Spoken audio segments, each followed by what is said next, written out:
Hi everyone. तो कैसे हैं आप लोग? उम्मीद है कि बढ़िया से होंगे और मन लगा के पढ़ाई कर रहे होंगे। आज हम देखने जा रहे हैं कि प्राचीन काल में वर्ण व्यवस्था किस प्रकार था और वर्ण व्यवस्था के आधार पर ही लोग क्या करते थे, काम करते थे। तो चलिए क्लास स्टार्ट करते हैं। देखिए क्या पढ़ रहे हैं, वर्ण व्यवस्था। तो पहला हम देखिए, प्राचीन समय में जो है वर्ण व्यवस्था जो है 4 भाग में बंटल था। पहला क्या है, ब्राह्मण। दूसरा क्या है, क्षत्रिय। तीसरा क्या है, वैश्य। और चौथा क्या है, शूद्र। ब्राह्मण, क्षत्रिय, वैश्य और शूद्र। मतलब वर्ण व्यवस्था के अनुसार वर्ण कितने भागों में बांटा गया था? तो वर्ण 4 भागों में बांटा गया था। पहला क्या था, ब्राह्मण। दूसरा क्या है, क्षत्रिय। तीसरा क्या है, वैश्य। और चौथा क्या है, शूद्र। देखिए, ब्राह्मण को सबसे ऊंचा माना जाता था। सबसे ऊंचा ब्राह्मण को माना जाता है। और सबसे निम्न, सबसे छोटा किसको माना जाता है, शूद्र को। सबसे छोटा इसको माना जाता था, शूद्र को सबसे छोटा। और सबसे ऊंचा किसको माना जाता था, ब्राह्मण को। देखिए, ऐसा माना जाता था, मतलब ऐसा कहा जाता है कि भगवान जो है ब्रह्मा विष्णु महेश, आप लोग जानते होंगे। तो ब्रह्मा के मुख से ब्राह्मण का उदय हुआ है, उत्पत्ति। मतलब ब्रह्मा के मुख से किसका उत्पत्ति हुआ है, तो ब्राह्मण का। और ब्रह्मा के भुजा से, मतलब बाह जिसको बोलते हैं हम लोग, भुजा से किसका उत्पत्ति हुआ है, तो भुजा से हुआ है क्षत्रिय का। किसका हुआ है, क्षत्रिय का। और वेश जो है, वेश का मतलब वेश का उदय किससे हुआ है, तो ब्रह्मा के जांघ से। ब्रह्मा के जंघा से किसका उदय हुआ है, तो वेश का। और बात करते किसका, शूद्र का। तो शूद्र का उदय जो है, उत्पत्ति, तो ब्रह्मा के पैर से हुआ है।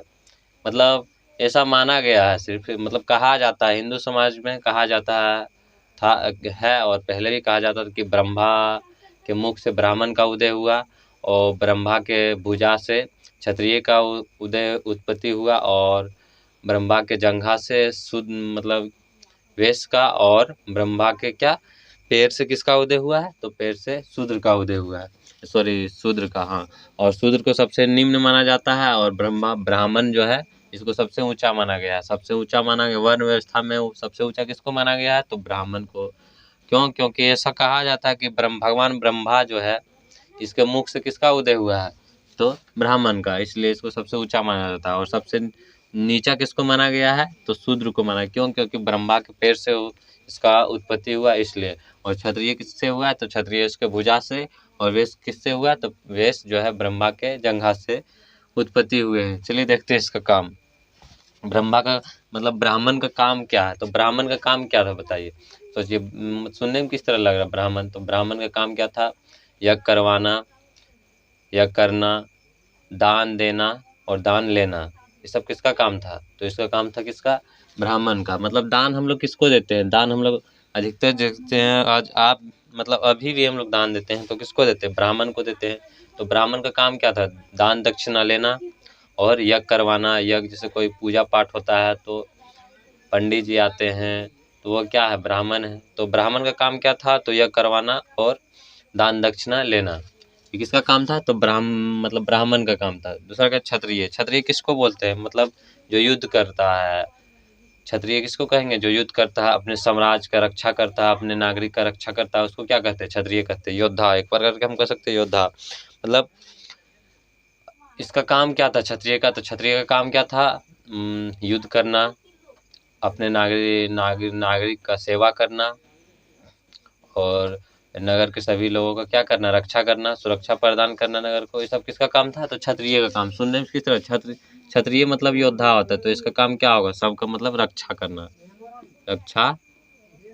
रक्षा करना, याद किया है, रक्षा करना इसका काम था क्षत्रिय का। वेश का काम क्या है, देखिए वेश किसके उत्पत्ति हुआ है, वेश तो बोला गया है कि ब्रह्मा के कहाँ से हुआ, तो जंघा से हुआ। तो वेश का काम क्या था, तो मतलब कृषि करना, पशुपालन करना, लोगों को क्या करना है, मतलब बिजनेस, व्यापार करना। ये सब किसका काम था, व्यापार करना, बाजार देना, मतलब बाजार बनाना और सब्जी बेचना या फिर कुछ भी का चीज़ का व्यापार करना। और क्या था वैश्य का काम, और कृषि करना, पशुपालन करना, सब काम किसका था, तो इसका काम था वैश्य का काम। किसका काम था, वैश्य का काम। और नेक्स्ट बात करते हैं शूद्र का। तो शूद्र तो सबसे छोटा था वर्ण व्यवस्था में शूद्र क्या था? सबसे छोटा, मतलब निम्न कुल का माना गया था। निम्न सबसे छोटा कौन था? शूद्र। तो शूद्र का काम क्या था? देखिए, तो ये तीनों जो है, ये तीनों को क्या माना गया? शूद्र से बड़ा माना गया। ये तीनों को क्या? ब्राह्मण, क्षत्रिय, वैश्य, ये तीनों को क्या माना गया? शूद्र से बड़ा माना गया। और शूद्र जो है सबका क्या करता था? सबसे छोटा था, सबका क्या करता था? सेवा। शूद्र का काम क्या था? ये तीनों वर्णों, जो बड़ा बड़ा वर्ण था इस शूद्र से, उन तीनों को क्या करना? सेवा प्रदान करना। सेवा की किसी प्रकार से क्या करता था? उन तीनों को क्या करता था? सेवा प्रदान करता था। तो उम्मीद है कि आप लोगों को क्लास अच्छा लगा होगा। फिर से देख लीजिए। मतलब वर्ण व्यवस्था में वर्ण कितने भाग में बटल था? 4 भाग में बटल था। पहला क्या है? ब्राह्मण। दूसरा क्या है? क्षत्रिय। तीसरा क्या है? वैश्य। चौथा क्या है? शूद्र। ब्राह्मण को सबसे ऊंचा माना जाता है और शूद्र को सबसे नीचा। ऐसा कहा जाता है कि ब्रह्मा के मुख से किसका उदय हुआ? मतलब उत्पत्ति हुआ है तो ब्राह्मण का। और उनके भुजा से किसका भुजा मतलब जानवे के बाहु, तो भुजा से किसका उदय हुआ है? तो क्षत्रिय का हुआ है। इससे याद रखिएगा, क्षत्रिय का। क्षत्रिय क्या होता है? योद्धा होता है, शक्तिशाली, तो उसका भुजा में दम होता है। इस तरह याद रखिएगा। तो भुजा से किसका उदय हुआ है? क्षत्रिय का। और क्या है? वेश। तो वेश का जो है उत्पत्ति किससे हुआ है? तो ब्राह्मण के जंघा से। ऐसा कहा जाता है कि ब्राह्मण के जंघा से, सॉरी, ब्रह्मा जो है, भगवान ब्रह्मा, उसके जंघा से किसका उदय हुआ है? उत्पत्ति हुआ है। तो बोलना है वेश का। और बात करते हैं शूद्र का। तो शूद्र तो सबसे अंतिम है और सबसे निचला है, सबसे छोटा, सबसे निम्न, इसको शूद्र को माना है। क्यों? क्योंकि ऐसा कहा जाता है कि ब्रह्मा के पैर से किसका उत्पत्ति हुआ है? तो शूद्र का। और शूद्र का काम क्या है? तीनों वर्णों का सेवा करना। और तीनों वर्णों का काम हम आपको बता दिए हैं। तो उम्मीद है कि क्लास अच्छा लगा होगा। बात करते हैं इसके बावजूद था 4 गो वर्ण तो हमें था, लेकिन इसके बावजूद एगो क्या होता है? इसके बावजूद भी हम पढ़ेंगे अलग से चंडाल के बारे में। किसके बारे में? चंडाल। तो चंडाल क्या होता है? चांडाल।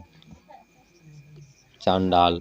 तो चांडाल को हम देखते हैं। तो 4 गो वर्ण तो हम पढ़े, लेकिन इसके बावजूद भी हम पढ़ेंगे चांडाल के बारे में। तो चांडाल क्या होता था? चांडाल जो है, इसको गांव से बाहर रखा जाता था। चंडाल को कहाँ रखा जाता था? गांव के बाहर। और ये तीनों वर्णों से सबसे निम्न कुल को किससे माना जाता? चंडाल लोगों को। चंडाल लोगों को क्या माना जाता था?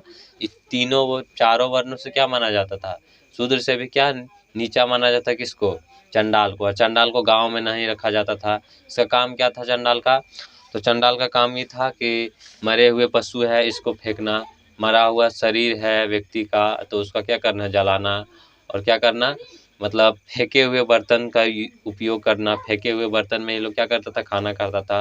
और रात होते ही क्या करता था? चंडाल को चंडाल के लिए नियम बनाया गया था कि रात होते ही चंडाल किसी गांव में प्रवेश नहीं कर सकता था, गांव के बाहर ही रहता था। और इसका जो है पहनता उनता क्या था? तो पहनता था मरा हुआ, मतलब हम जब मरता है व्यक्ति तो उसका कपड़ा उपड़ा क्या करते थे? फेंक देते हैं। तो क्या करता है ये लोग? क्या करता था? चंडाल लोग वही फेंके हुए वस्त्र का क्या करते? पहनता था और अपना जीवन यापन करता था। और लोहे का आभूषण पहनता था। ये सब सोना चांदी ये सब नहीं पहनता था। ये सब क्या पहनता था?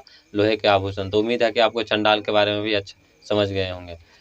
वर्ण व्यवस्था में हम पहले 4 वर्ण के बारे में, इसके बावजूद भी हम किसके बारे में पढ़े? चंडाल के बारे में। चंडाल क्या होता था? चंडाल एक वैसा व्यक्ति होता था जो, मतलब ये चारों, एक व्यक्ति क्या है इसके, मतलब चंडाल एक किस्म के हम कह सकते हैं वर्ण के अनुसार ही है। मतलब चारों वर्ण से निम्न किसको माना गया? चंडाल को माना गया। चंडाल को सबसे निम्न कुल का माना गया। और इसको गांव से बाहर रखा जाता था। और इसको जो है ये मरे हुए, जब कोई पशु मरता था तो फेंकने का काम कौन करता? चंडाल लोग।